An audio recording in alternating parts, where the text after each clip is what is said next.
Hello, welcome to Radio 64, episode number 2. Hope you enjoyed listening to our pilot episode. This time, it's Mitch and Jack again, coming at you with more Nintendo news, or lack thereof, because there seemed to be a lot of stuff last episode and nothing this. Yeah. I don't know what that was. It was funny, because, the most exciting thing we're going to be covering is the Mario Gold Amiibo. I found that hilarious. But we're also going to be doing... I think an awesome game for our covering of the production and origin, which is The Legend of Zelda: A Link to the Past for Super NES, which, Jack, you've never played. I haven't. I really want to, though. Yeah, and that's funny because you're just such a big fan of the series, but you haven't gotten to... Well, there's a lot. There's a lot of top-down games of the series, Yeah. I don't want to list them all off, but there must be 6 or 7 by now, and... if you're not counting remakes, so there's a lot going on there. And then we're going to do a review of a game that Jack and I were very charmed by, which was Captain Toad Treasure Tracker for the Wii U. Both got that for Christmas, and I think that was a very solid IP from Nintendo. A new IP, too. Yeah, definitely. Very good spin-off sort of game. Yeah, I guess that you can call it that. And I think, and apparently Captain Toad's is a new thing, so, he's not the original Toad that you find in, Mario 64, or that you can play as in, Mario Bros. 2 or something, so. Interesting stuff! Yeah, Jack, I'm pretty excited, so let's get this thing rolling.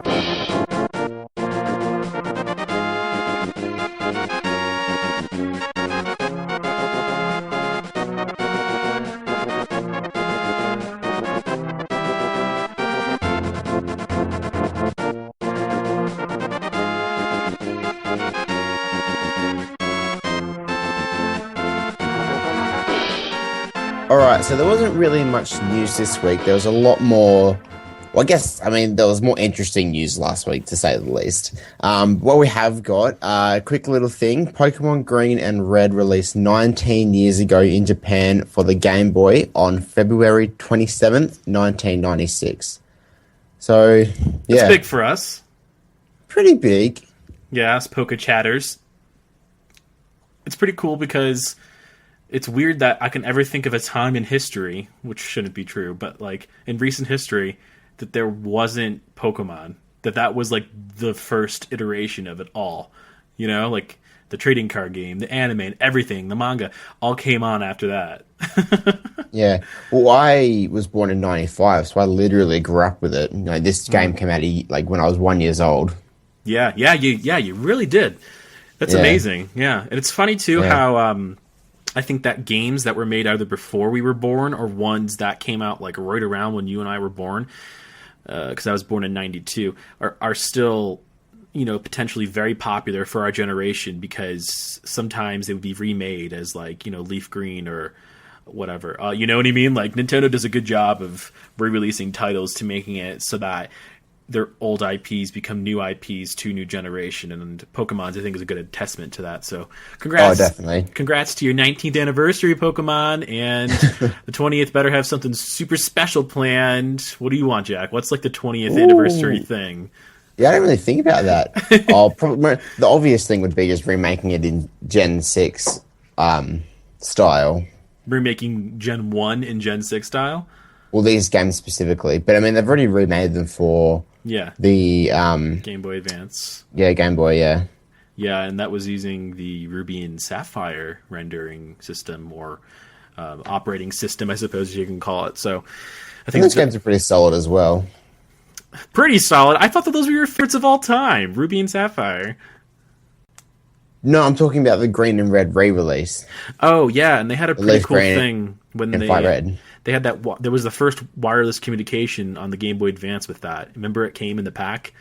Yeah. Yeah, that was kind of fun. I liked playing around with that. That was cool. Yeah. Anyway, so our next news article is regarding the new 3DS release and why regions outside Japan have received a delay. And it's honestly is basically just because the new 3DS and the 3DS XL consoles, the stock has failed to meet the demand. So they just did not have enough stock to sell, for the amount of people who actually wanted one. Japan and Australia were able to Japan and Australia were able to purchase the new models as early but in what Nintendo describes as a difficult decision, release to other regions was delayed until 2015. So if you really wanted a 3DS or 3DS XL, that's the reason as to why we couldn't get one. Mish, have you bought a new 3DS or 3DS XL, or? It's funny, this is the first generation of Nintendo handheld consoles known to release that I have not bought any versions of the upgrade. Like, I have the Game Boy Advance, the Game Boy SP, the Game Boy Macro, then the DS's, is, you know, all of those. And I've had all of those, but I don't know, I got very unenamored when it came to the DSi XL that I bought, because I thought that was just one step too far. And I ended up returning it. I remember I was playing like Soul Silver on it because it was around that time that game came out. And it was cool, but I like the handheld screen to be a bit smaller. So up to where we are right now with this new 3DS XL, that just seems a bit extraneous to me. It really does. I don't know that I ever really need to see that. Yeah, because isn't the new 3DS the size of the regular 3DS XL? And then the new 3DS XL is bigger than that. Is that right, or am I crazy? No, you're right. Yeah. The new 3DS. It gets confusing, doesn't it? Yeah, the new 3DS, because they came up with that same title that Apple used, the new iPad. The new 3DS XL... No, I'm sorry. The new 3DS itself, the regular model, is the same size as the 3DS XL. I think you're correct there. So if you wanted to, like, essentially imagine what this 3DS XL looks like, you could just say, look at the 3DS XL, double that. You can't fit that in your pocket. That is pretty insane. That is absolutely insane. I don't know. Yeah. It's just, it's not like the pixels are really meant to look that good on that size of a screen. It's not something I need to do. Yeah. I don't know. And I think the 3DS XL is actually a pretty good size. Like, not the new one, like the regular 3DS XL. So, yeah, but I don't think there is any need for it to be bigger. But anyway. Is that what you have? Do you have the 3DS XL? Yeah. Oh, okay. Is that the first one you bought? You didn't have the 3DS? Yeah, it was the first one I bought. Yeah. Wow. No, I still have mine with an added battery pack on the back because it only had 3 hours of battery life when it first released. Mm-hmm. And I think how long is yours on your 3DS XL? Mine's not too bad. I'd probably get maybe 5 hours out of it. I get 6 with my expansion, and then I can tell. I mean, with intense Smash matches, which is usually what I'm using it for nowadays. Yeah, online, that would drop the battery. Right, it goes down to like maybe 4, but I anticipated that. It was ridiculous, though, before I got that battery pack. I don't expect the battery to last like 24 hours, you know? No, and I'm definitely not using the 3D functions on my 3DS at all until it's cutscenes in Ocarina. That's it. and in the Pokemon games that have come out, right?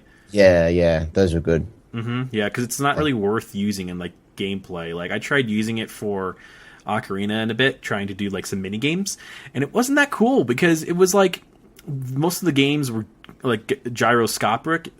I can never say that word, but you know what I'm saying. Where you have to move the dimensions in the real world, holding the console to move the camera, and it just wasn't working because my eyes couldn't match up with where I was moving my console. So it's not really handy for things like that. Even where it'd be cool to have like a shooter game that you're moving around the console with, and it's 3D to like have everything coming at you.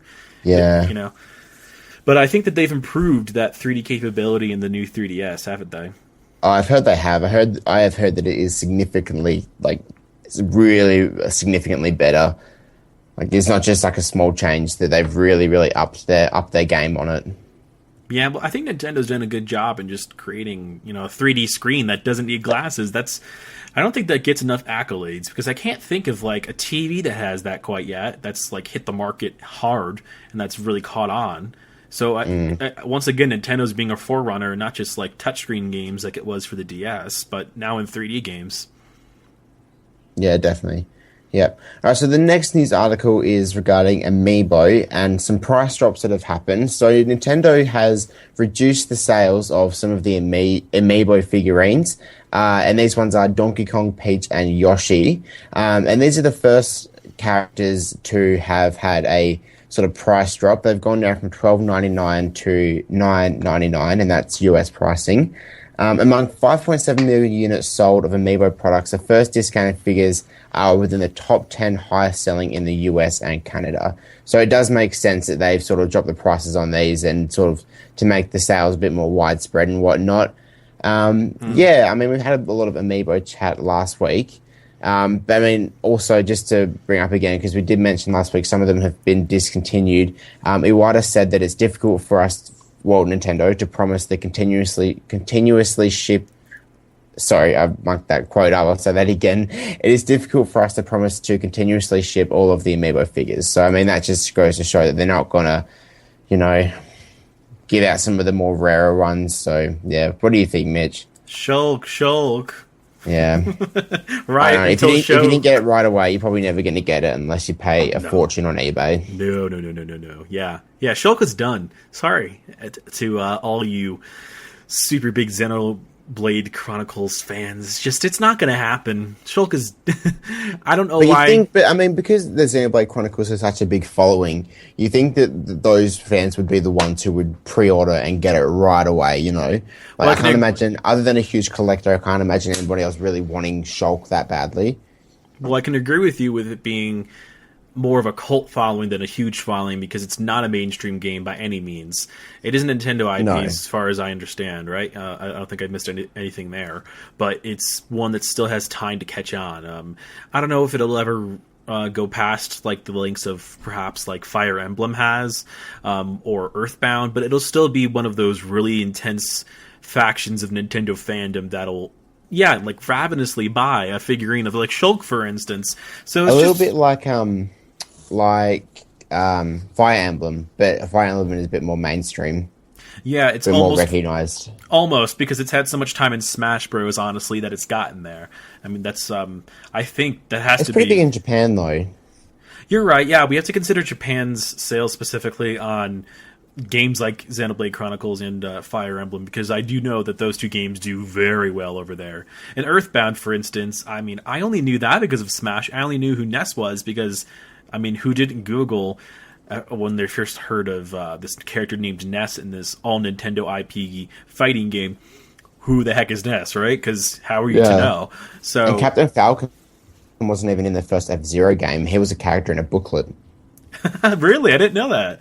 Yeah. Oh, that's wild. Yeah, it's really interesting. If you're an F-Zero fan and never read the manual, you would have no idea who Captain Falcon is. I'm deciding right now that the first game we're going to be doing next week for our Origin in production is going to have to be Smash Bros. for N64. Because I know there's so much more to learn about that game and like the characters who were picked and stuff. So we'll save some of that conversation for that. But back to like what happened with these Amiibo characters then. So Donkey Kong, Peach, and Yoshi. I feel like they were overproduced and they didn't meet a demand on these certain characters, don't you? Yeah, probably. I don't know. It just and it makes me sad because, as everyone who listened to the last episode of Radio 64 knows, Peach is my main. I'm gonna have to buy her now. She's cheap. Yeah, and I play Donkey Kong and Yoshi quite a lot, especially Donkey Kong. So I wouldn't mind getting Donkey Kong. Yeah. It's funny too because I remember. Very specifically looking for news today and looking at one of the Nintendo countries' Twitters, so like Australia's or Europe's, and it had an advertisement essentially showing like, what are your favorite details on the Amiibos? And it had, ones you could select. It was like, Peach's detailing on her dress, Donkey Kong's fur. And I was like, okay, I see what they're doing here. They're trying to show we put a lot of hard work into these characters. Nobody's buying them. Everyone's buying Mario and Link, right? That's funny. Well, I'm okay with them buying Link. I really am. I mean, all hail the Zelda train, right? Yeah, so the next news article is regarding Japan, as we've been talking a little bit about already. They have released their last batch of Club Nintendo rewards because, as we know, the Club Nintendo is shutting down, and they have some awesome rewards. Some better ones than what we got, like other than games. I'll just read off a few of the better ones. You've got various 3DS themes, such as Animal Crossing, Toad, and obviously your Mario theme. There's a really cool Majora's Mask poster. A few T-shirts, including designs such as NES, Wind Waker, and the Mario squid eyes. Like if you know the Mario games, you know the squid that floats around and its eyes. There is the Mario Kart 8 2-disc soundtrack, and Mitch says that the last figure I'll say is very popular. Apparently, is the Tin Mario figure. I know. Because I don't read Japanese, I don't know what this thing is. But I've just seen a lot of people just like tweet out or just like comment that that's the coolest thing ever and that America needs it, right? Or the rest of the world needs it other than Japan. Essentially, it just kind of looks weird. It's like it looks like it was composited of coins and like a metal coin, you know?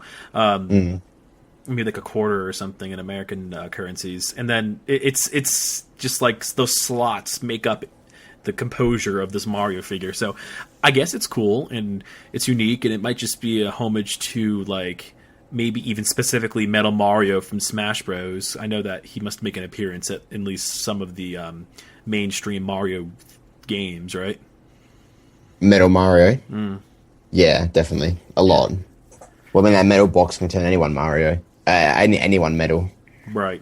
Well, I think that there was in one of the Smash games that the final boss before you got to Master Hand was Metal Mario in like the classic or something. I want to say Melee as well had Metal Mario in like one of the mini games sort of things. Maybe I can't remember. Yeah. Well, yeah, I guess it makes sense. I personally would love the Mario Kart 8 soundtrack because that has an amazing music. It does, yeah. That would be really great because I'd love to hear like the F-Zero soundtrack and that Zelda soundtrack just separate from what it is. Yeah. Well, hopefully those are included because those are just DLC ones. Well, maybe this might have been produced before the DLC got released. I feel like those DLC packs for Mario Kart 8 were already like made in completion before the production team dissipated went to work on another game for Mario Kart 8. So do you know what I mean by just saying that, like, you know, that team specifically would have been that Mario Kart team or Mario Kart 8 team would have just been like making everything, and then they're releasing this later. Considering how quickly the DLC specifically for Zelda came out after the game got released, you'd think that they would have already had the idea of that they were going to do it before they released the game. Yeah, and it was a great hype train to go on with that stuff that they were doing with everyone was so excited to see that Link was going to be in Mario Kart 8 along with Villager and everything. Cause I remember when we first found that out. I remember exactly where I was, and it was a big moment, and that was a great PR move from Nintendo because they don't do paid DLC. They just don't ever. Well, they're doing it the right way. They're not charging too much for it, and they're giving the fans exactly what they want. They are, and they're giving you a heck of a lot, and it's very well balanced, and it's fun, and you can do a lot with it, and it's not 8 courses for like $5, and 3 new characters and like 3 new carts is a friggin' amazing deal. I know. And I've seen some similar deals with what Sony's done in the past for, I think I remember for The Last of Us, there was, maybe this is pricey, there was like an 8-hour new story you can play on that game for $15.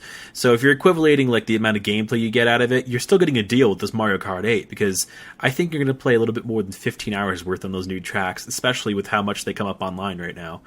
Yeah, it's absolutely insane. For sure.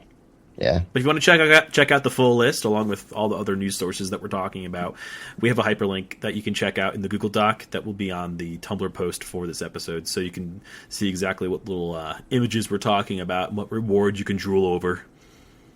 Yeah. So the next news article is really just the Nintendo Japanese YouTube channel has released more footage on Mario Party 10 and Mario vs. Donkey Kong Tipping Stars. Nothing too interesting happens really, except for an old man gets turned into a Bowser in one of the commercials, and Bowser has glasses, and I personally am a little over the Mario Party games. I think they've sort of run their course. Like, I understand the point of them to sort of have that nice family game that everyone can play, but Mario Party got less interesting to me after Mario Party DS, because I love that game, but everything after that, like Mario Party 8 was really bad. I don't know, what was that? Was that for the Wii? They came out with 8 and 9. Yeah, for the Mario Wii. Party 8 was the first one on the Wii, and then 9 was also for the Wii, if I'm not mistaken. Yeah. So I guess that there's the 3DS one. That does that not fall in the chronology of the numbered games? No, 3DS one was Island Tour. Yeah, that's weird, actually. Why don't they call Mario Party 10 Mario Party 11? Because technically it'd be the 11th game. Yeah, I mean, like, going by what they do in Mario Kart series, once again, that 3DS Mario Kart 7 counted as a main iteration of the series, then 8 is the one we have on Wii U. So that's very strange. I don't understand. I don't know. I'm assuming that there might be some different like PR teams for each, and production teams in general for each game series, because we have to consider Mario Kart and Mario Party different series of Mario of Nintendo, I guess, if you had to go down in tiers, Yeah, because they definitely don't melt together. I just feel like they need to really reinvent. I can't say this word. Reinvigorate the series. Yeah, because Mario Party 2 I played the heck out of when I was younger. I remember I have never cried. That's not true. When I was a kid, up to this point, like in my life right now, I still get teased by my sister for how much I cried when Toad got taken away by Bowser Jr. and Bowser and all that in Mario Party 2. What? Did you ever play that? Do you remember when Mario Party 2? Mario Party 2 is the best Mario Party of all time. It's on Virtual Console. I make all my friends play it with me on my Wii. It is so much fun. I'm talking about how like when Bowser comes and takes Toad away. That was traumatic for me as a kid, and I still get teased for how much I cried over that. Jack, you're going to have to find this on YouTube. I need you to see this, because I played this game a lot. And I think it'll bring up some kind of traumatic memories for me. I want to know what world it's in, because there's different maps you can choose. No, it happens like, I don't know, because I don't think, as a kid, I don't think I realized that there was sort of a like loose sort of story mode. I'm pretty sure like you have to play through every single map or board, I guess you can say, and then once you play them all, Bowser comes and takes Toad away, and then he makes you play his like the Bowser level. Oh, really? I think that's what happens. But as a kid, I didn't know there was any like sort of loose story. I was just playing, and then all of a sudden, Toad gets taken away, and I'm in tears. Well, that's hilarious, because I've never like sat down and played against the CPUs enough to like get into like any story mode that might exist in Mario Party 2. Yeah, that's weird. As a kid though, because I would have been maybe 6 or 7, maybe when it came out, maybe a little bit younger, and that we played that game so much. I want to know what Mario Party 1 plays like. I'd love to play up the iterations, and really test them all out, because I played a whole bunch. I think that, wasn't it? I like to say that there were like 3 games for the GameCube and like 4 for the N64, if I'm not mistaken. I have to look this up. I want to know how much were for each console and where they landed on, because I love to just play up and just see where they are. It's almost worth getting I've been looking for an excuse to get the N64, and I think Mario Parties are almost worth doing that for, wouldn't you say? Yes, the older ones, but the newer ones, as I said, they've just fallen into like a formula that is just boring to me now, and I have no incentive or any reason to get this Mario Party 10 game. Yeah, I know. And, well, I have to mention something in particular, that there's this new mechanic that they're doing in the Mario Party games, where it's essentially like you're all in one cart as you go through, so one person rolls the die, everyone moves. The person that is rolling the die gets the effects of the coins, the mystery spot, etc. I think I played it like a couple times and I couldn't really get a hold of it, but it's like you don't really move independently of each other anymore. You have to just hope that you're the one that's in front when you hit the star, because it's your turn. It's really weird. It's like I missed just the classic board game version of it, and I don't know why they did it again after 9. They're doing it again with 10, and I think the 3DS version was separate, if I'm not mistaken. Island Tour, do you know? I've not played it, so I'm not sure. Yeah. Well, that's an odd thing altogether, having a Mario Party game on a handheld. I mean, so is Smash, and that worked so well, but I don't know. Yeah. It probably didn't have online capabilities, which I don't know if you could, because that's such a long, drawn-out game to play online with someone on a handheld. Well, I thought that the regular DS game for the Mario Party, like Mario Party DS, I thought that was a really good game. Like, you played it? I've played the DS one, not the 3DS one. And the DS one was really good, like really good mini games, just really nice boards, and yeah, it was a good game. Yeah, they had gorgeous rendered art, I remember, for the promotional images of that game. There was, I think the game box art was the... It was on the music level on the piano or something, yeah. Yeah, that's beautiful. I mean, I want to use that art for like... I'm looking forward to the day when I get to use that for a news story on our podcast's Tumblr page, because it would be so cool just to like, have this like, beautifully zoomed in image of all the characters and all that. I'll find a way to incorporate that. I love that art like particularly so much, like it's super cool. Yeah. Okay, so our last news story is arguably the biggest news story considering how popular Amiibo are. But Nintendo have confirmed a gold edition Mario Amiibo. Now, there's nothing too special about this one except it's the Mario figurine all painted in gold. It'll work exactly the same as the regular Amiibo, but it's only available at Walmart, so following the trend of exclusive Amiibos that they've been releasing, and it will be sold across 3,000 stores in the US, so I'm guessing Walmart has 3,000 stores. It's going to go on sale on March 20th, which is the same release date of Mario Party 10, coincidentally, and as of 15 minutes of its listing, it has already sold out in pre-orders. What? So, Amiibo fans are crazy. Well, okay, I have a couple questions here. Firsthand, why just America? Why just America? We never get exclusives, and I don't think we should, because we're not the original producer of Nintendo and Mario.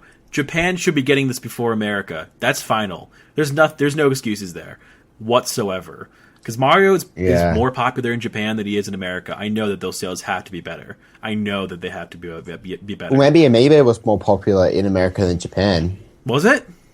Maybe. Oh, I'd be interested to check that out. Well, okay, here's my other question. Okay, so now that we're getting different figurines of specifically the Mario characters for different games, there's like a new Super Mario Bros. Model of Mario coming out. Would that still work for Smash and Mario Kart and new Super Mario Bros. Wii U or whatever comes out that you can use that for? Yeah, I'm sure that'll still work for them. So like one character, no matter its design, it doesn't matter its model, you know, because like Samus, for instance, is the Metroid Other M model. Like, you know, so I would expect that the Smash Bros. Model of Mario and the new Super Mario Bros. Model of Mario would all work for all games, right? I'm 95% sure that it does, yeah.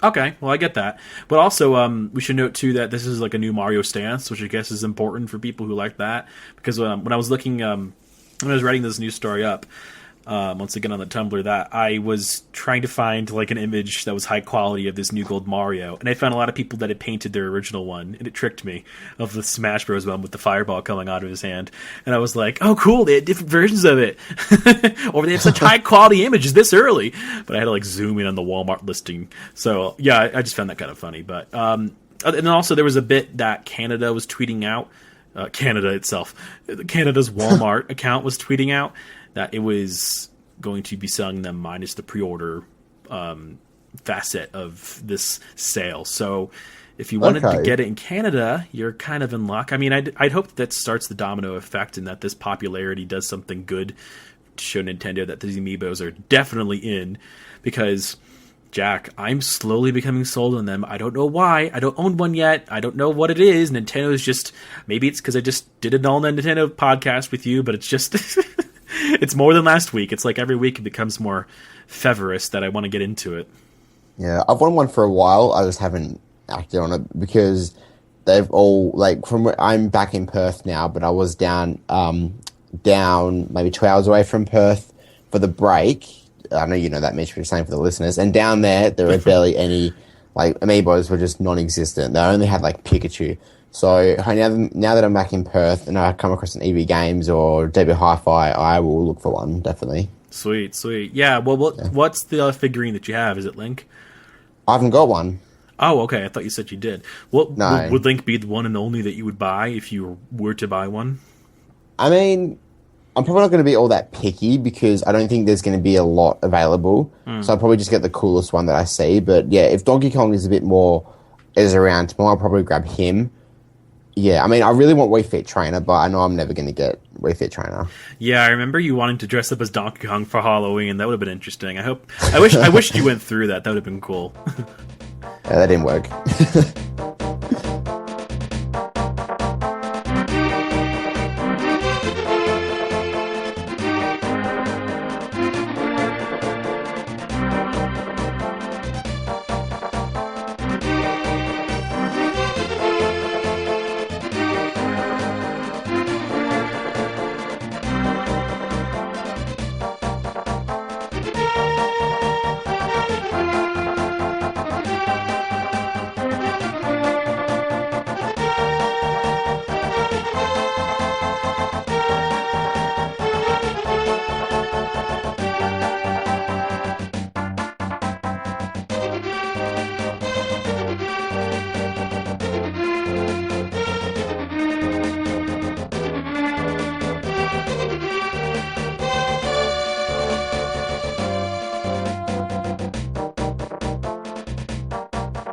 Origin of production for this week is The Legend of Zelda: A Link to the Past.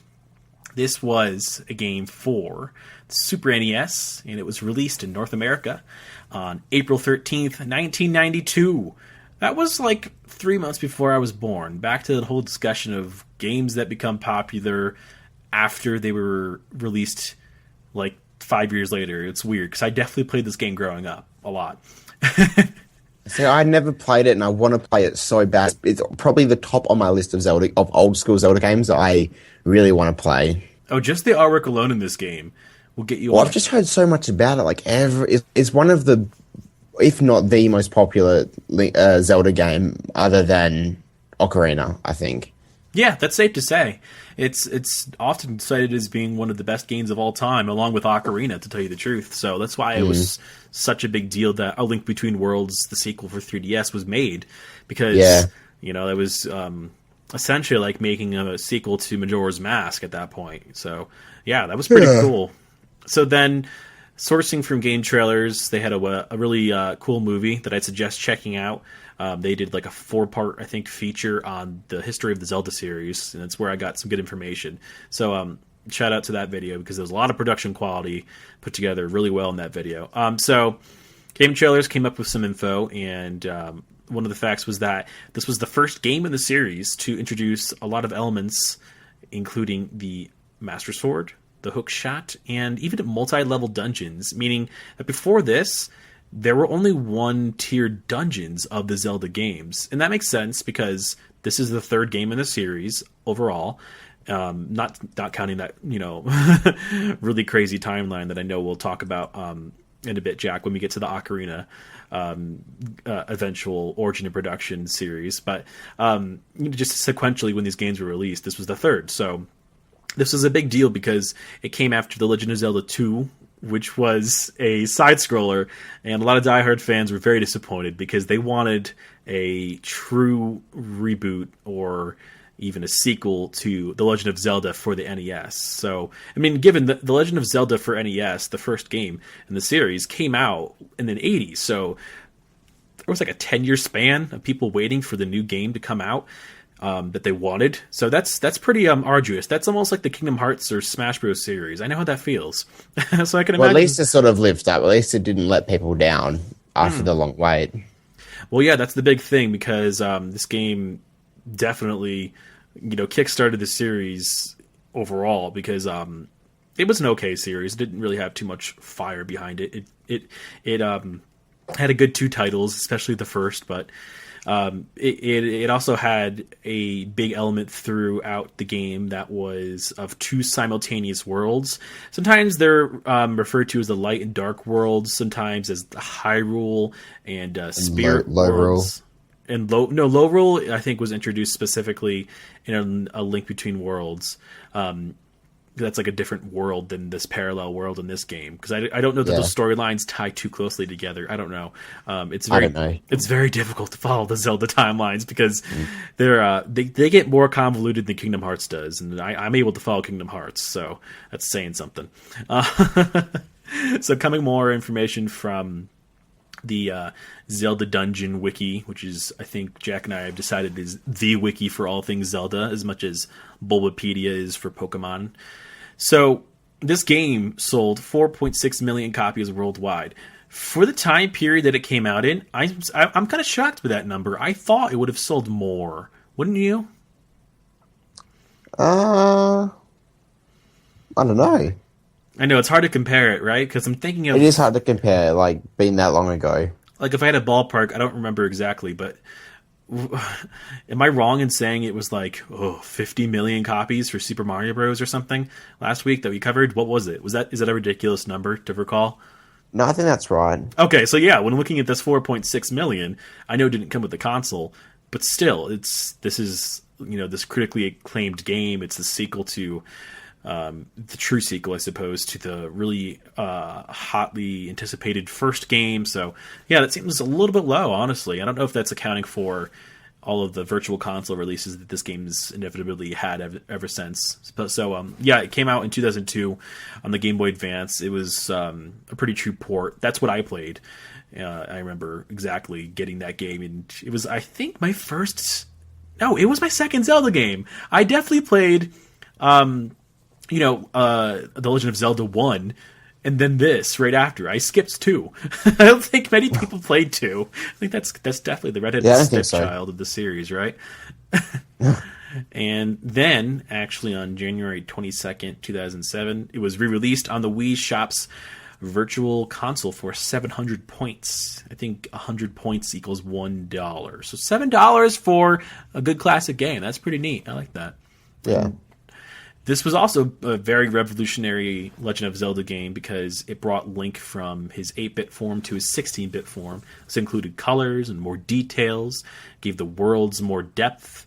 They could have this awesome shot that they have in this game of zooming in on all of Hyrule. It is very cool. Like they didn't hold any stops for this game, and I think that shows personally because as GameSpot reported in an article that they wrote on this series called "The Greatest Games of All Time," including this game, it said that this was one of the first 8-bit cartridges, megabit cartridges, that had extra memory as opposed to what most games had for the Super NES, which was 4 megabytes.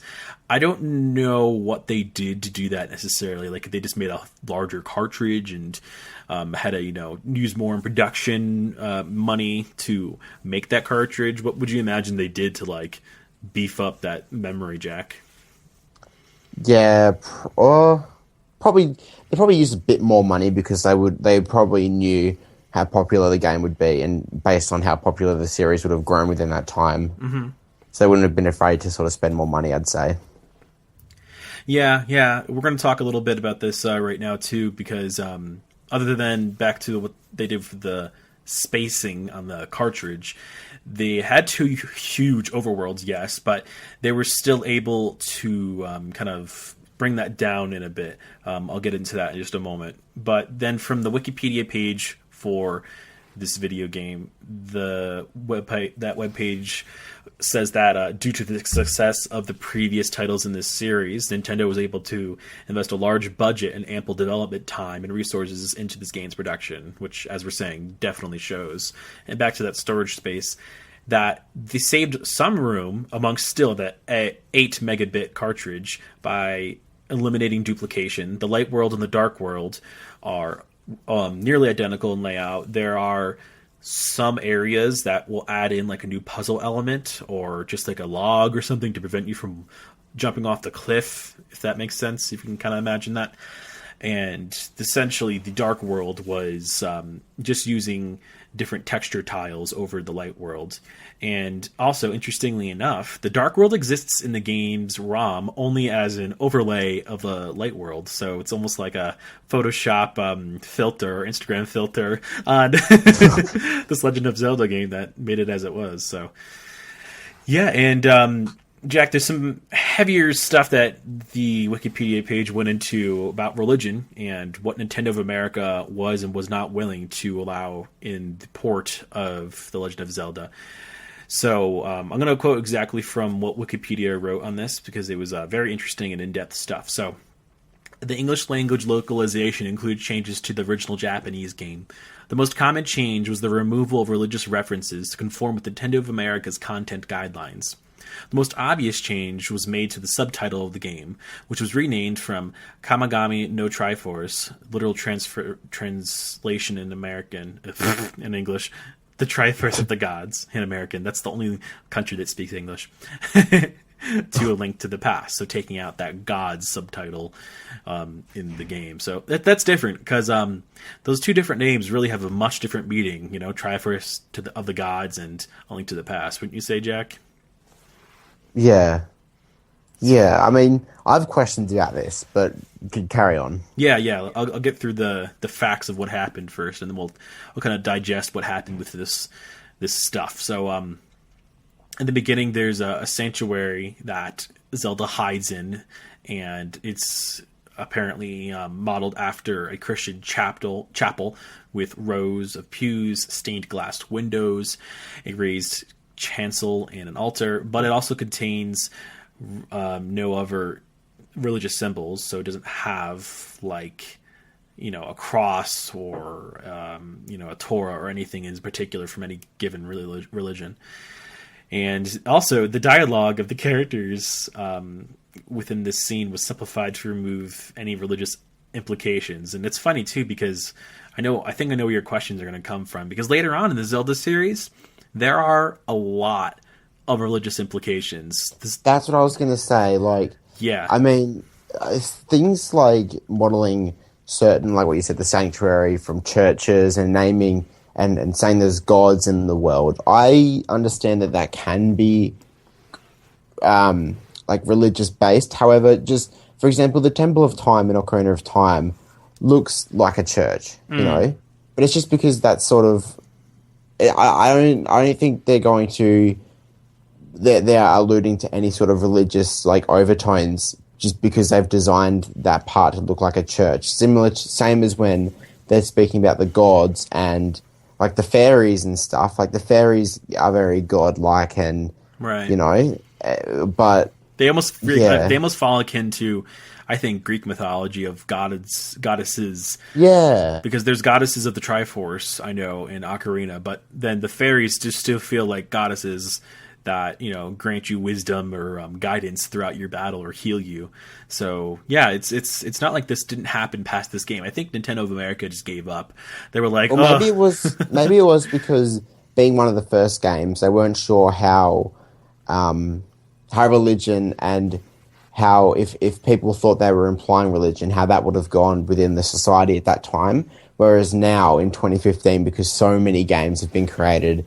And so many have addressed religion, but so many haven't, but have designed their game off religion sort of thing. It's not as a big deal for the Zelda games to sort of say there are gods in the world and make chapels that look like churches. You know, I don't think it's a big deal. And so I think maybe because times have shifted and because there are more games, it's a huge difference, if that makes any sense. Yeah, it does. And also there's an important note to make that this isn't a focus on any given religion. It's very widespread, especially from this next part that states that the font used to represent the language of Hylian originally had designs of a vulture and an ankh. These designs were based on Egyptian hieroglyphics, which carry religious meanings, and they were altered in the English version to not. But the hieroglyphs in Egyptian culture, yes, had religious meanings, but that was their basis of communication. So it's not like that was meant to be the one, the only, the religious religion. But Hylian, maybe it was, because I mean, Hylian is, you know, isn't it? It's meant to be understood that it's the, you know, language you speak to, kind of like in the Aragon series or the in the Lord of the Rings series, there's like an elfish way of speaking, or the original way of speaking that holds power. And that's just classic mythology, you know? Yeah, exactly. I think Lord of the Rings must have made that popular enough to say like there's a certain language that has a certain power to it, right? And that's all I expected Hylian to really exist as, right? Like when the random god that meets you starts speaking in Hylian to you, and you're like, I speak whatever language this game was localized in. I don't... What? And it was cool because in Wind Waker, you could play like a Hero's Quest or whatever, where Link can understand all that, so you can read it. Did you know that? I didn't know that. Yeah. It's a really cool way to play back through old Wind Waker if you want to sift through all of the stuff. I mean, you probably just want to look up the clips on YouTube of what they're saying or read it on Wikipedia, but yeah, that exists. That's a thing. There were a couple more changes to the localization. Also changed plot details, included in the instruction manual. And one in particular was that the priest Agnium became a wizard, and his background, which originally implied that he was sent by the gods, was altered to remove any celestial origin. So completely altering the history of the American interpretation of Zelda series. The Nintendo of America translation team just really did a lot. So I mean, it's just sort of interesting how careful they had to be post-production on religion and then having to go back and change it, you know. I know. Whereas now it would be in consideration when you're actually making the game. Yeah, yeah, because I couldn't imagine Zelda without as much religious connotations as it has, and not playing originally into A Link Between Worlds. I'm sorry, a Link to the Past, like you and I are planning on for our, playing older games segment. We're gonna really be able to play through and notice like fishy moments that seemed like they were meant to be religious but weren't. They were taken out, those connotations. Yeah. And lastly, we had this fun tidbit from Games Radar, and they did a really fun article called "The Top 7 Secret Rooms in Video Games," and the section on A Link to the Past was called "The Chris Houlihan Room." All right, so a quote from what they wrote. They said, "There was a magazine competition in Nintendo Power back in the day, which had a modestly attractive prize, which was that your name in the next Zelda game would appear, and that one lucky winner was one Chris Houlihan. Trouble was, he did get his name in the game, but he never saw it, apparently, because it was so hidden deep in the game's code that nobody ever knew about it. This is up until the internet came along, and with software emulation that allowed hackers to tear into the game's code, the secret was discovered." So what happens in the room itself is described, and also how to get to it. So once again, quoting from Games Radar, "The way to trigger it in a regular copy of the game is to start the game afresh with the Pegasus boots equipped." I think that means, I don't know, any point past getting the Pegasus boots. "You dash to the sewer entrance to the right of the Hyrule Castle.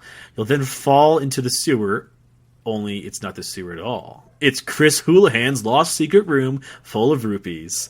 And he talks to you and he says like, "Hey, this is my room. Keep it a secret." So how did no one do this before? Like, think of all the obscure things that have been done in games. Like, how, I don't know, Jack. This is funny that this still was not discovered until like 10 years post-release, isn't it?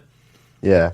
That just reminds me of the next game we're going to cover like soon, the Captain Toad thing, how you can search and look around as hard as you can just to find like a secret room, and you fall into something that you never even knew about. That's what happened to me a lot in that game. Yeah, that's my favorite part about video games, to tell you the truth. It's really cool. Yeah, just finding little Easter eggs and just, I love that stuff as well. Yeah, Captain Toad is like chock full of Easter eggs. It's definitely like in the same theme of A Link Between Worlds, I'd say, or I keep on doing that. Well, yes, A Link Between Worlds and A Link to the Past. Well, you know what really utilized that sort of aspect of sort of finding random little rooms was Super Mario 64 in the I was about to say Hyrule Castle, in the Mushroom, what's it called? Mushroom Kingdom Castle? It might just be Princess Peach's castle. I don't know. Yeah, well, the castle that you're at, right. Like how, I don't know, you'll be in the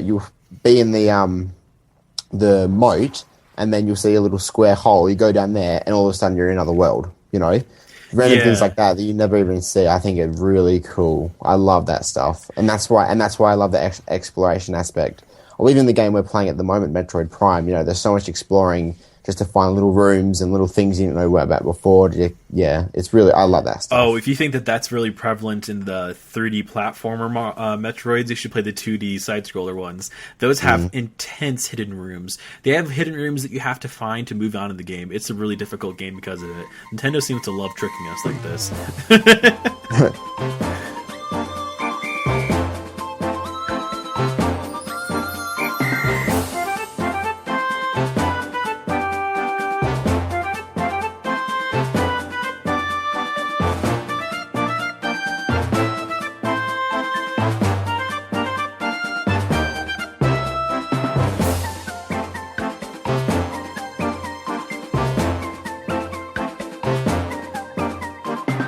Right, so our game that we've played is Captain Toad Treasure Tracker for Wii U.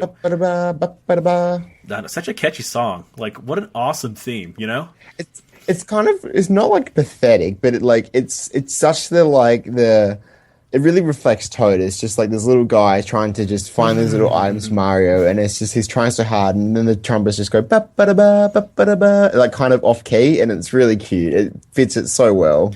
Yeah, and it's almost akin to in the beginning of Radio 64, the Yoshi theme song, that kind of kiddish sound, and it fits along with those Yoshi Island games too, because it has a lot of kazoo work, I think, too.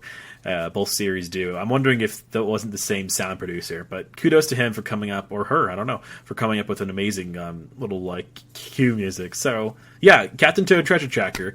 Jack, this game is a brand new IP for the Wii U, and it was released at a reduced price. It was $20 cheaper than it was for any other Wii U game to buy this game, oddly enough. And I don't really know why, because it still felt like a full game, didn't it?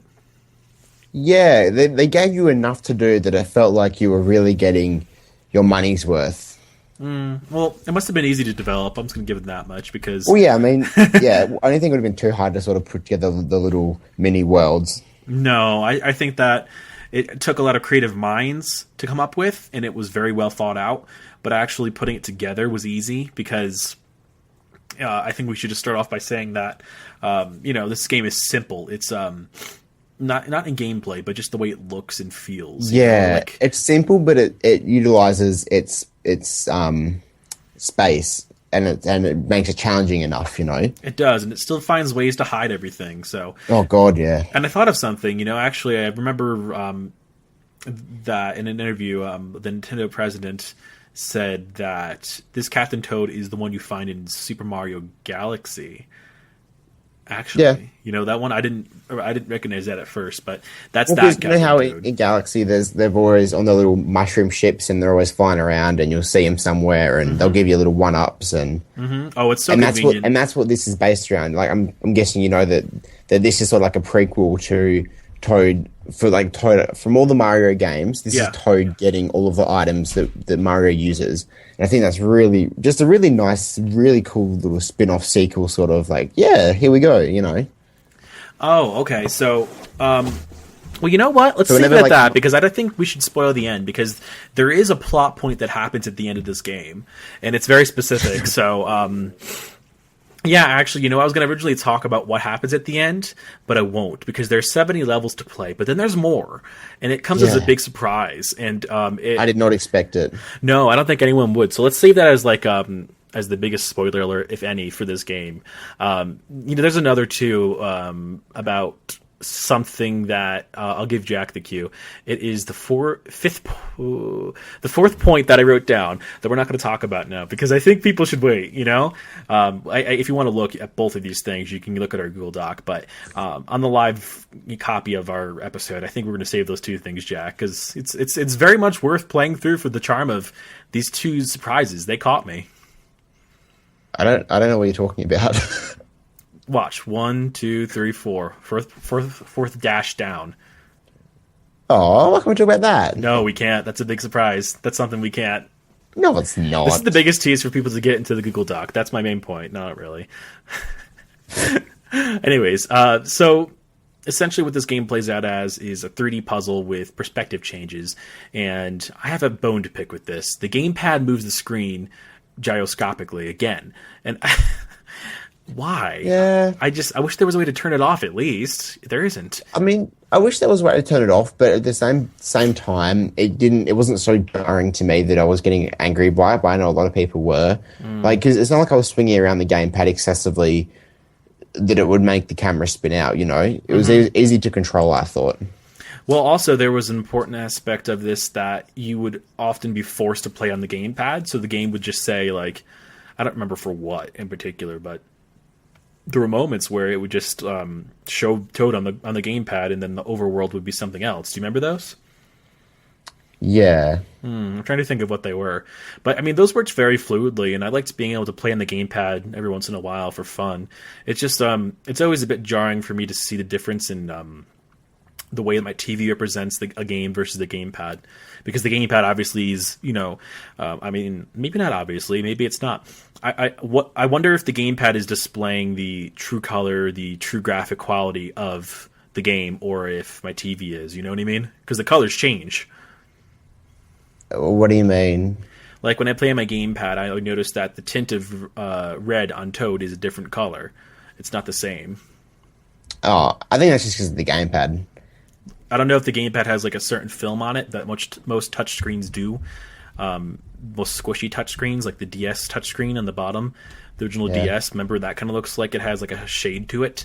So I think that might be what I was seeing there. So not a major complaint. Well, I still thought it still looks good on the gamepad. I used to play it on the gamepad, like probably just as much as I played it on the TV, like just using the gamepad. Yeah, but it felt good playing around with the simple button layout that they had. I'm thinking that it was the same button layout that the Super Mario Bros. NES coins, where it was A and B are reflected on X and Y in the same way, weren't they? Yeah. Which is handy, and it's kind of a cute throwback to that. And it was cool to be able to just use your skills of running by pressing B, or picking up vegetables or something with A. And that's pretty much how Toad fights. He doesn't jump. He doesn't really... I mean, he can hop on top of enemies if you just I love happen it. Was to... funny, like when you'd run, it barely made a difference. It's so cute. Mm-hmm. Like he's just trying so hard. I know, because he has a backpack that's just so full. He's trying to. He can't. Yeah. Oh, I just thought of something. I know that the buttons can't be reflected because there's a certain aspect that I liked called the like headlamp accessory that I think that turned on and off with Y. Yeah, it did. Yeah, and that was kind of fun because you'd have some stealth elements thrown in every once in a while where you'd be forced to sneak around a corner and not let the shy guy notice you because they seem to be the ones kind of patrolling around. So yeah, it was a good amount of tough, Jack. I have to admit, I definitely found myself dying a lot at that dragon boss and the bird boss definitely. Really, I wasn't too bad with the bird, but when I first to the dragon, I was like, "What the crap is this? What the Pika is this? What the Pika is that?" Yeah, he was fun too because there's a cute little transition that the dragon does that we won't spoil, but it's fun what the dragon does to the story. Yeah, at that one part when, oh man, yeah, okay. Yeah, there's some cool stuff that he does. What made it sort of most challenging? Well, not most challenging, but it added that level to it was when you'd have to go back because you'd get to a point where you couldn't progress the level until you had the amount of diamonds you needed to pass. So you'd have to go back to the levels you just played to make sure you got all the diamonds in that level. And that at first that got kind of annoying to me because I was like, oh, I don't have to go back to the levels I just played. Like I want to go into new levels and get further into the game. But then I realized that is the game, going back and exploring and finding little new ways to progress through that level. And I thought that was the really interesting part, that because Nintendo has not really done a game like this before where you've really got to take your time and figure out, there's no time limit and he walks through this slow, so you have all the time in the world to figure out how to get the diamonds. And Nintendo can be a bit more fast-paced in certain games. So I like that this game, you could really just sit down, relax, and take your time to go through the level, and it was really refreshing. I disagree, actually. It fits with the Mario 3D platformers of, like, Mario 64, Sunshine, Galaxy, because you have to have a certain amount of stars or whatever to move on past a certain point sometimes, But this, I feel like, was more prevalent. Like, I feel like I'd finally get, like, the 70 diamonds to go to the next one, and then I'd only play like 4 levels, and then I'd have to go back and get more diamonds, Well, I was kind of obsessive about getting the 3 diamonds each in every level, so I never had an issue with it. But I can see how it eventually did get to that point where I was like, if I'm going to be in this level, I will try and get them all at once. Right. Yeah, and you can collect a golden mushroom that did something like give you more coins, and there's some special coin levels that you get to do that kind of appear randomly in this storybook presentation and all that. So there's another element that was pretty prevalent in this game, and it was the racing level. So the racing level was essentially one where you had to just activate a switch or don't run off the side or something so that you could not be hit by the lava or the water or the whatever that was coming up to get you, right?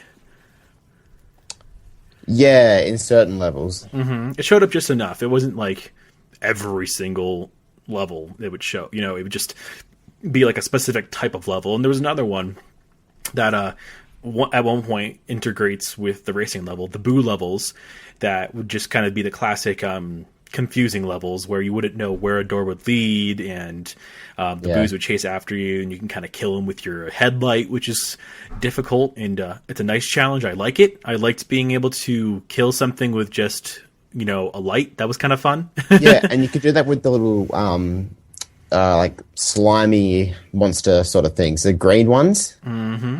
if you looked at them for long enough, they would sort of shrivel away in the light. Oh, those creepy zombies. Yeah. Oh, well, there's a thing that happens where the zombies will all kind of come up at the same point, and it's a low, deep, bassy growl that they do that's like, more. And it's kind of like what the undead do in Ocarina of Time. Like, they're just remind me a bit of that, right? They're creepy. They really scared me. But the undead are just terrible. I have nightmares from those. I'm trying to see. I have the game right next to me. It was rated E, and it's funny because it's rated E for mild cartoon violence. I can only see that violence coming from like boss battles, but I don't know why like mild scary moments wasn't added in, because there are some scary moments that happen in this game, like jump moments that make you just ugh. That dragon scared me. The dragon, the zombies, like every once in a while, like it's a bit spooky, you know, and it's a good amount of spooky.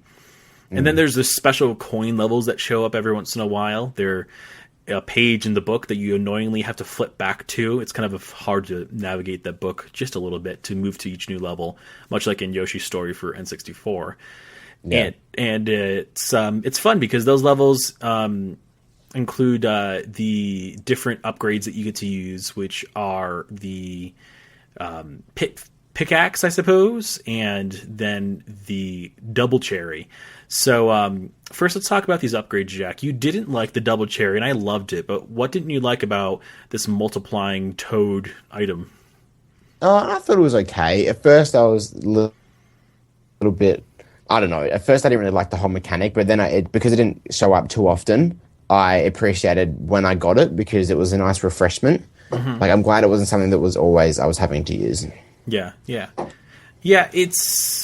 It's difficult to control that many toads because they're all controlled by one joystick, you know? So you kind of have to push them all against the wall to line them all up, so that could be kind of hard.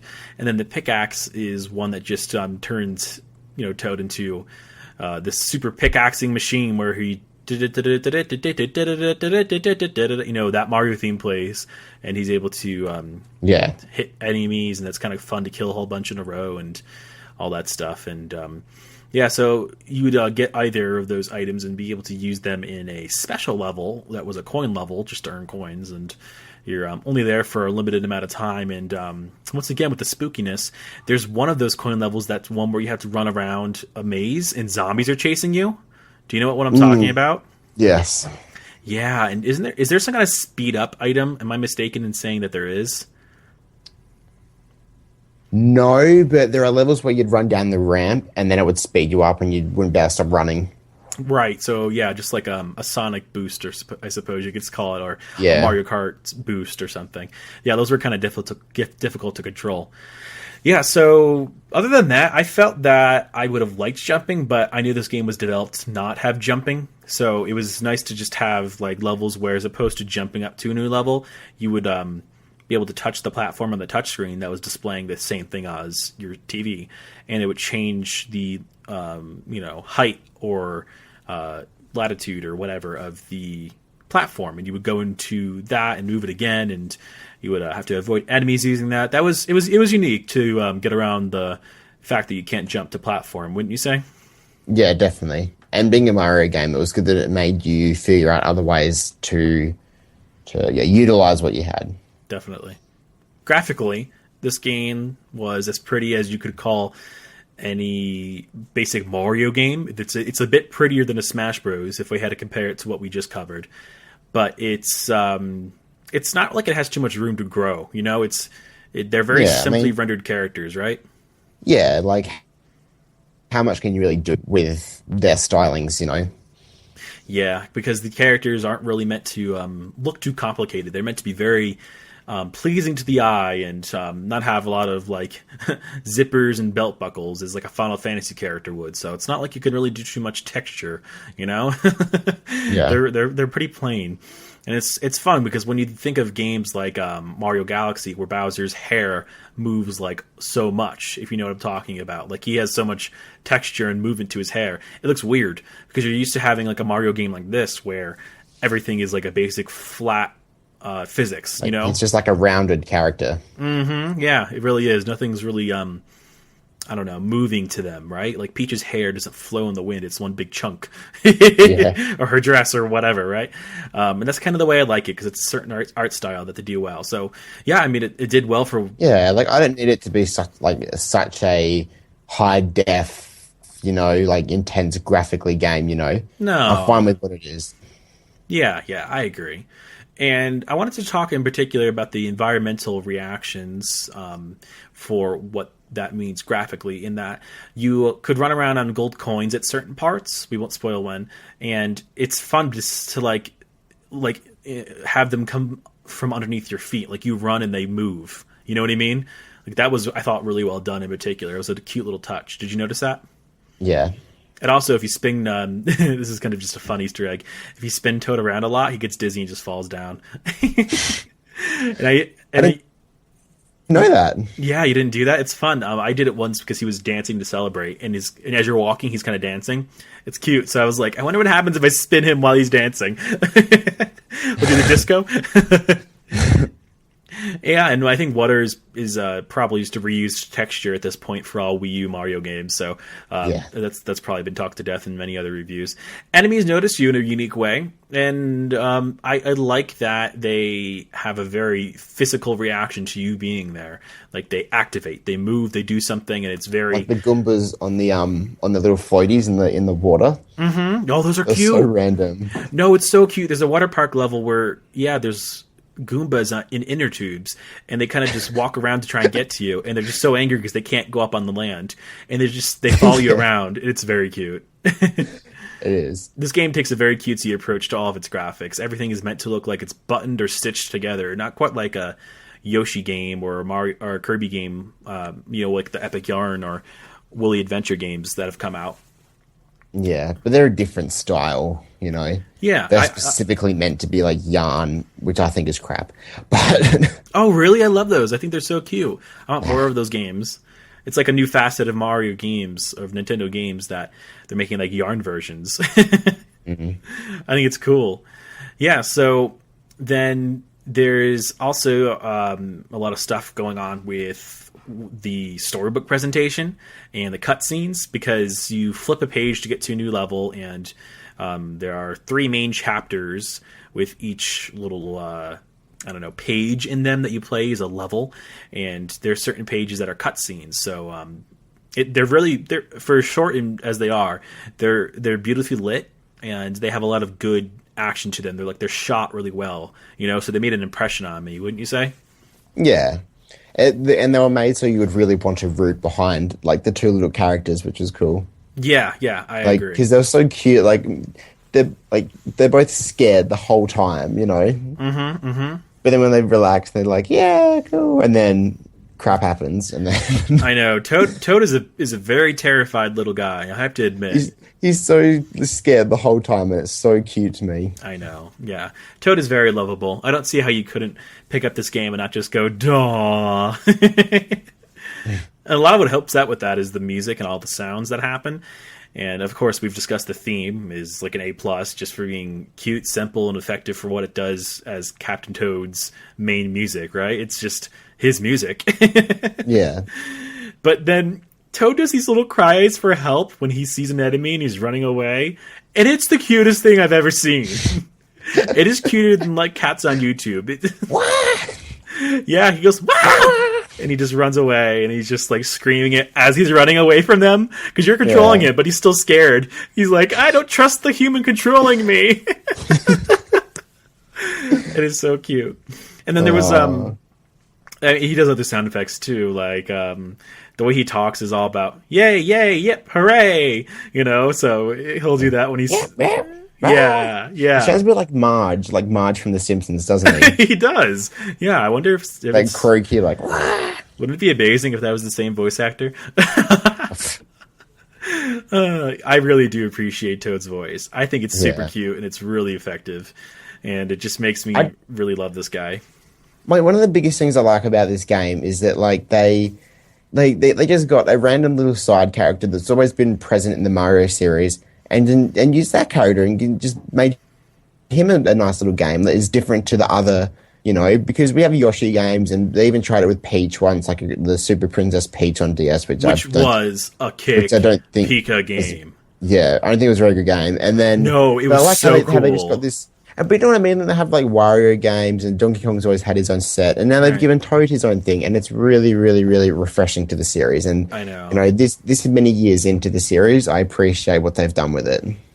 Yeah, definitely in the Mario continuation, and especially what it does to follow the continuity of what happens at the end of it, specifically, really makes me appreciate it more. It's really cool. I wasn't expecting it. I wasn't, and I was just like, there's stuff happening. Like, past the credits, I think it happens. And the credits themselves are cute, too, because they have all these new interactions with the characters. They're on a cart rolling by, and they have all these cute interactions with characters from the games they found. And there's a good variety of characters introduced in this game. And when I say characters, I mean, like, either enemies or bosses or just other things that just you find, and there's a lot of cute stuff to be had. So that's I think if I just had to have one word to describe this game, it definitely has to be cute. What else would you call it? Yeah, that's it. I know. And refreshing to the series, which in a very good way. It is, because it's a new type of puzzle platformer. It's one that I really can't say that I've seen too often in other areas of Nintendoverse or other games in general. I know that there's some that kind of fit with it, but not in like this touchscreen particular aspect, And I think it's just perfect for anyone looking to play a game with friends too, because it would be great to have a couple people over telling you, go left, go right. No, yeah, go check out this area. You missed it. I saw it. Like that would be cool. But I like the aspect of this game, how it is a one-player game, because like I've said, when I play games all the time, I just want to do it like by myself. I'm very secluded when I do things. So I like how this game, I could just be by myself, take my time and do it my own way. Yeah. Yeah. I agree. So, I mean, with all that, there weren't as many complaints as I expected to reach this number, but I just think I always give a gut reaction number. My gut reaction number was an 8 out of 10, and I give it that because it just needed, I don't know what it needed to make me give it like a higher score than what it got. I just think that for what it is, it only deserves that high of a score. It's not like it's meant to be a big major IP. It's meant to be the $40 a nice filler game. Yeah, it's a filler game. It really is. So it's good for what it is. It's just not like a groundbreaking 10 out of 10 or even like an amazing I've waited for it so long 9 out of 9. It's just it's a pleasant breath. Yeah, I agree exactly with what you said. Yeah, like your first my first gut instinct was 8 out of 10 for what it is. It's done exactly what it planned to do, and that's a good thing. It's a good thing. I can't think of anything else I'd want to sort of give it more, because it had exactly the right amount of levels. It didn't overstay its welcome. But even though I thought it was deserving of an 8 out of 10, I just wanted to give that a little bit extra because I felt like I needed more. So I said 8.25 out of 10. And because you didn't want to copy my score, I know that much. Come on. No, I don't really care about that. Okay, good. Hey, so next week, Jack, you're going to be doing a review on your game that you've been playing, and I haven't. So that'll be an interesting new format for us. But it's Hyrule Warriors. So don't spoil us with your thoughts on it yet. I want to keep that a surprise for next episode. So everyone get ready for that, and that'll be a lot of fun. So yeah, I wanted to run through the social media contact and the listener feedback if we had any quite yet, and that's my cue to say, everyone, write to us. We would love it if you wrote to us. We will read it. We read everything. We will. It's fun. And definitely the best way is going to be to email us, like quick little things, or tweet at us. We're always going to listen to those. That'll be fun. Feedback is always good on a podcast. And that lets us know that we're loved, we're appreciated. So our email... Even criticism, even, healthy, criticism is good. Respectful, yes. Yeah, definitely. Yeah, our email is radio64podcast@gmail.com. Our Twitter is @radio64podcast. Then the hub Tumblr is radio64.tumblr.com. And that's a corrected link that I said wrong on the last episode, so please note that. I just switched around the orientation of that URL. Originally, I said it was tumblr.com, /radio64podcast, which is wrong, because that's not how Tumblr does their links. They put your personal name before tumblr.com. So, Yeah, and then you can find the Google Doc for all of the specific show notes that we have. It's basically like all we read off on air. So that could be pretty cool if you're into seeing more behind-the-scenes stuff of podcasts, how they operate and all that. You never know what you might find that we forgot to leave out that was more personal than we should have. And all the sources to our news articles are in there as well, if you're interested in that. Yeah, definitely, because we don't always get a chance on air to say all of those, but if you want to just see what went on to get us to where we were, you can find all of that. Just basically so you know, our Pikas are covered so that we aren't just stealing information. And then we have a Facebook page that will always have posts of all the latest news stories that we write on Tumblr. That's facebook.com/Radio64podcast. With that, that is a wrap for episode number 2. We're looking forward to checking y'all out for episode 3. Can't wait to get even closer to that 4th episode, Jack, for our Metroid Prime playthrough. That's going to be a lot of fun to review. I really can't wait for that. Need to finish that game. Yes, I know. That's my homework. I have Radio 64 homework. All right, everyone. Y'all have a great day, and I'll insert a Mario phrase here. One up. One up to you, listeners. What? And that's Jack's final contribution. Bye. What?